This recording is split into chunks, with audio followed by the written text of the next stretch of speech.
Hey guys, welcome back to some more reviews. I'm Horrorblade465, aka Nate Murphy the Explorer, for here. Welcome back to some more reviews. And today talking about Wrong Turn 5 Bloodlines, which came out in 2012 and get us 4.1 on IMDb. Once again, directed by Clan O'Brien. And Wrong Turn 5 is one of those sequels that there really isn't much to this film. As you guys can see, I'm doing a rant on it because watching the film again, there really, like I said, isn't much to the sequel. It's one of those sequels that was made that you could tell it had barely any effort behind it. It was just made for the gore effects and the death scenes and really nothing else. And I will give the movie that. It has, good gore and good death scenes. And I will admit this, Doug Brown does a good job in the film. But the Mountain Man Festival aspect, watching it again, they barely use that. And also, I do like the idea of it taking place in a town. Once again, giving the hillbillies a different atmosphere, giving the movie a different, setting. But the way the set design is in this film, it looks so cheap. It looks absolutely fake. And Wrong Turn 5 is just, like I said, it's a sequel that really doesn't do much. As a prequel, it's kind of a lame prequel. Doesn't really explain any backstory hardly. I guess it would be the old man character from part 2 and part 1. I guess it explains a little bit of what he did with him killing people with the hillbillies before.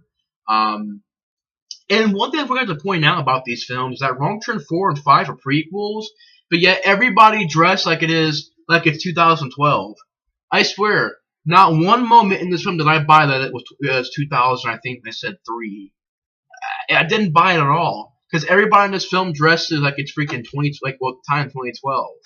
And the only time you get an idea as 2003 is a guy's on a computer and it says 2003 right there. And also people, I think they don't use smartphones, they use flip phones. So you have flip phones and it's one guy's on a computer and it says 2003. So I mean that's the only time you can really tell that it even is 2003. And it doesn't seem like it. The characters, they all wear like modern day clothes. They talk like it's modern day. And that's what confuses me is that it's a prequel, yet they dress like it's 2012. They talk like 2012, but they don't have smartphones. They have flip phones. And instead of having they do have computers, but it's like kind of dated looking computers, and and I guess they're reading books and stuff like that. Little things to indicate that's 2003, but not anything big, especially when it comes to the way the characters act, and it just looks like it's a 2012 film, but it's meant to be a prequel. The same with Wrong Turn 4. Everybody dressed like it was in the modern time. I couldn't tell it was like before the first movie at all. But even just as a prequel, I think it's a stupid, lame prequel because it really doesn't explain much. It's just one of those sequels that barely had any effort behind it. It's a low-budget flick, which I do get it. Low budget doesn't make a movie bad. But here, the set design looked awful. The score is forgettable. At least Wrong Turn 4 had kind of a mood to it with the snow and stuff. This movie doesn't have any mood to it at all.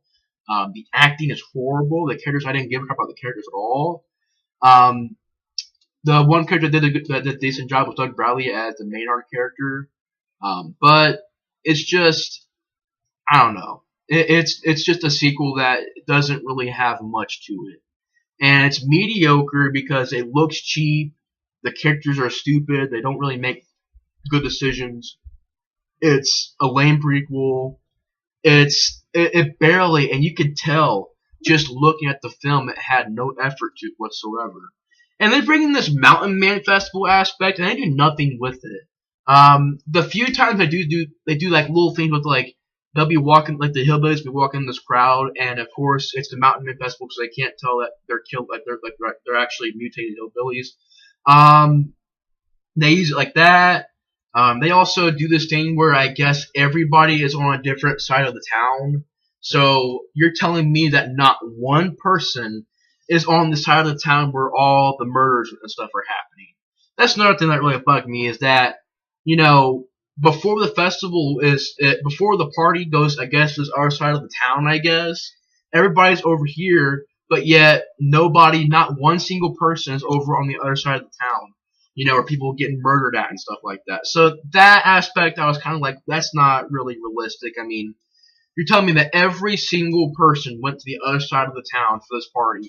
It was unrealistic, and I was just like, there's no way, man. There's no way. Also, watch this movie again, I noticed that moment where I guess the lead character of the teenagers, he's a lame lead, him and his friend are walking to the town. I swear, they walk towards the camera, they walk off the freaking set. Literally, there's a big old cut in the road, and it leads to these rocks, like decoration rocks, wherever. It leads to those, and you see like wires taped to the ground, as if they were for cameras or something like that. I'm like, oh my god. They literally walk off the freaking set. I have never seen a film before, at least I can remember, I've never seen a film like this. I've never seen a film where they walk off the freaking set. And you can tell because there's a big awkward cut in the road. The road just stops, and there's like decoration rocks, like you put in driveways, stuff like that. And then you have like wires over here taped to the ground for cameras. I'm just like, it was so obvious. They didn't build more set. They just walked off the set and shot it and then put it in the movie. So that was freaking stupid. It's barely put together. It has a cheap looking atmosphere. There's no mood to it. The score is forgettable. Like Wrong Turn 1 and 2 scores, I love those scores. Wrong Turn 1 and 2, they both have great scores. After that, Wrong Turn 3 score is my least favorite score. I think it just sounds cheap. Wrong Turn 4 and 5 and 6's scores, they're all forgettable in my opinion. There's not much the way that the movie is shot. There's not much the way the movie is made.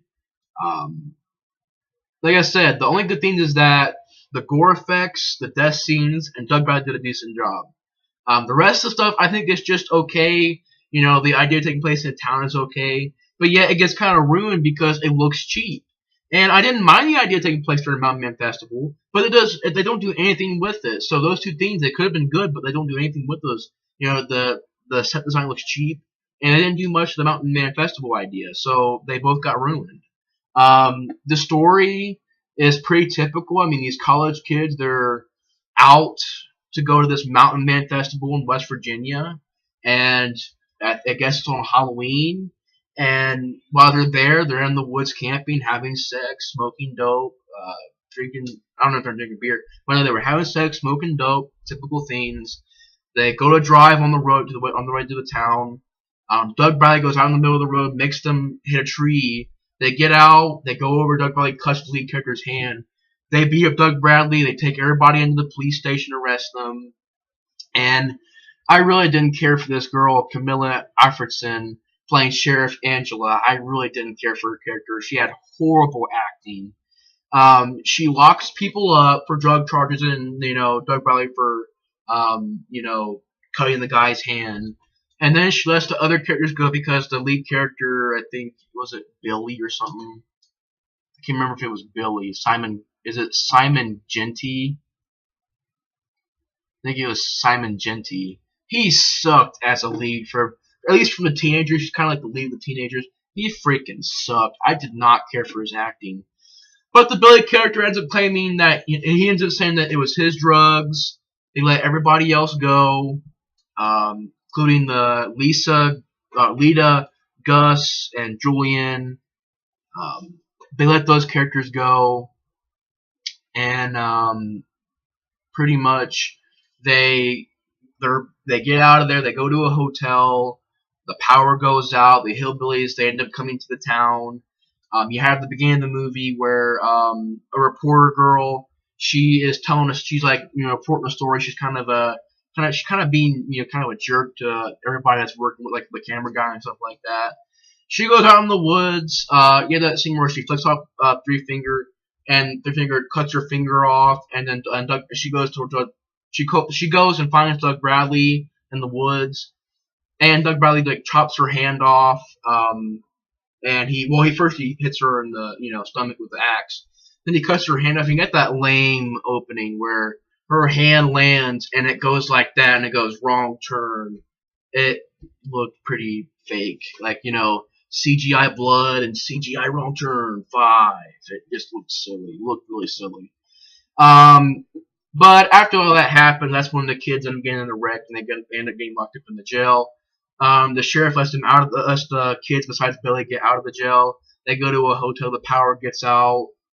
The hillbillies, they rise a guy up into the shop and pretty much all this electricity and it shocks him to death. They're killing a couple people. They shoot an arrow and hit a sheriff in the leg. They cut his ear off and they eat it. Cut his other ear off and then they eat it and then they stab him in the head. While that's going on, it's later on in the night and the Mountain Man Festival is over on a different side of the town. And everybody over there is partying. All the cops are over there, and even one of the cops is getting laid. And then pretty much the Sheriff Angela character, she can't get any contact over on this other side of town. There's a drunk also in the police station. He ends up helping out, and because pretty much she doesn't believe that the Maynard character is telling the truth. They keep saying that his boys are going to come break him out. She doesn't believe him. Then they end up going to the hillbillies and going to the hotel. They kidnap the Gus character, and it's really painful scene. I'll give the movie. This is really painful scene to watch where they stretch his legs out and they get sledgehammers and they break his leg until he passes out. And then they drop him off into the road. They come back and they hit him and run him over in front of the police station. And then the Sheriff Angela character, she ends up blocking the entire station down. And from there on, they're trying to find out how to get help sent to this town. She goes to this store across the street to get on this radio, and the guy on there doesn't believe her. He thinks that she's playing a prank on him, and pretty much, doesn't believe her. From there on, a couple people end up leaving the station, like the Billy and Julian characters. They leave the police station. They find Billy's girlfriend, who before actually, I think her name is Cruz. It's pretty messed up death scene where before all that happens, she tries to go back to the police station to see Billy, the Billy character, and she gets her stomach cut. And Three Finger pulls her guts out and makes her eat her own guts. Pretty disgusting scene. Pretty shocking too. But later on, Billy finds her. As he also has Julian with him, and he finds the Cruz character, and the hillbillies and knock both of them out. They dig holes in the soccer field and put them in the soccer field, and Three Finger gets a corn thresher, or thrasher, whatever, corn thresher, I think. And he drives it and cuts the Billy character's head to pieces. Pretty good practical effects. Then he goes over to the Julian character, runs him over with the corn thresher. And it was kind of a silly scene because all of the Julian character is doing is shaking, and it looks like literally they're throwing guts on his face. Like somebody is way up here throwing guts on his face. It's spraying blood, and he's just doing this. It looks kind of silly. So the Billy and Gus, and not the Billy and Gus, the Billy and Julian characters end up getting killed by the corn thresher. The hillbillies go back to the police station. They've rigged the character Angela's boyfriend up to a trap where he has a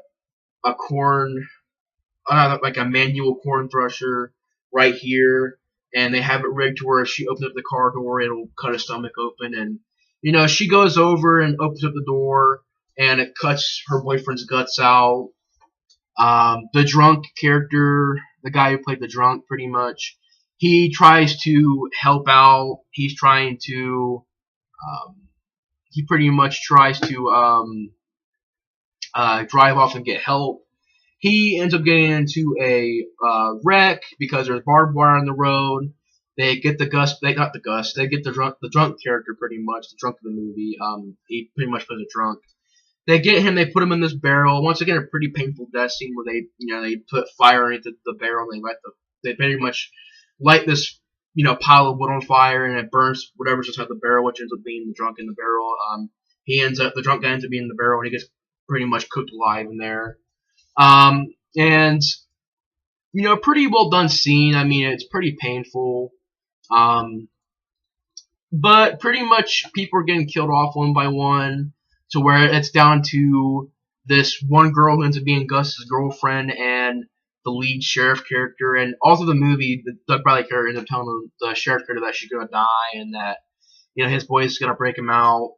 But of course, the Sheriff Angela character, when they were burning the drunk character, they also rigged gasoline in there so that when the sheriff runs across the street, it blows up.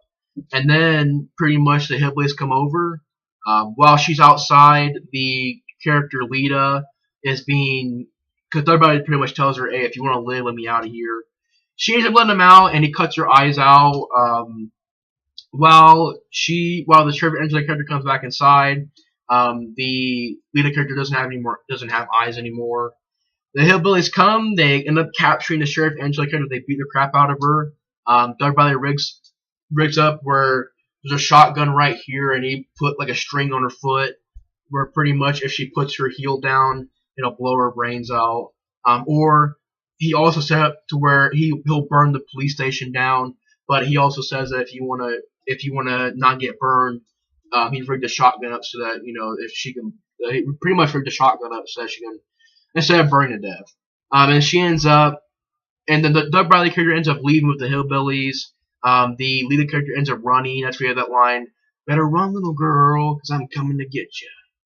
And then the Lita character ends up running away. The Maynard character, he ends up rigging the, pretty much trap up. It kind of reminded me of Saul, because he has a shotgun right here. And remember from Saul 5, the character had a shotgun right here. But it's a little bit different than Saul 5. But it kind of reminded me of Saul, because she has strings on her heels, and she pushes down, she shoots herself. And he tells her pretty much she can burn or she can shoot herself. And she ends up, he pretty much leaves, catches the place on fire. She ends up shooting herself.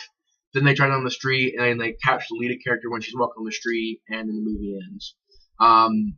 It's pretty much a basic, typical storyline. There's really not much to it. Doug Bradley does a good job. He has a couple of good lines. When he's he's cussing at the Sheriff Angela character. He's cussing at the kids, telling them that they're gonna die, and then he goes, "The Last Supper," and couple of good lines in there. Like I said, when that guy's, because one of the characters ends up, he's like the boyfriend of the Sheriff Angela character. He's like, "Well, I'm gonna go get some sandwiches," and that's when everybody goes, "The Last Supper," and I like that. That's a decent line. But there's not really much to Wrong Turn 5. Compared to my other reviews, this is kind of a shorter review, but I really can't say much else about Wrong Turn 5. It's typical. It doesn't have any effort behind it. Once again, the hillbillies and Doug Bradley, they win. The bad guys win. Everybody dies, and by the time I got kind of old seeing that. The movie is typical. It's only made for the gore effects and the death scene. There's not much else to it. The acting is horrible. The characters make some dumb decisions. There's not the way that it's shot. There's not much the way that it's shot. There's no mood. The set design looks awful. Looks fake. There's a moment in the movie where they literally run off the set. It's mediocre. It's a freaking mediocre sequel. So I really don't have much else to say about Wrong Turn 5 other than it's a mediocre sequel. So just screw Wrong Turn 5. It's mediocre. There's not much else to it. So so thanks for watching my review for Wrong Turn 5 Bloodlines. There's not much to the movie. It's very much just a typical sequel. There's not much to it. It's a very lazy flick. There's not much. And even as a prequel, it's not even a good prequel. There's just not much to Wrong Turn 5, and I think it's a sucky sequel, or not even a sequel. It's a prequel. I think it sucks as a prequel, and I think it's a sucky movie. So anyways, guys, thanks for watching my rant on Wrong Turn 5, and I'll see you guys on the next review. Bye, guys.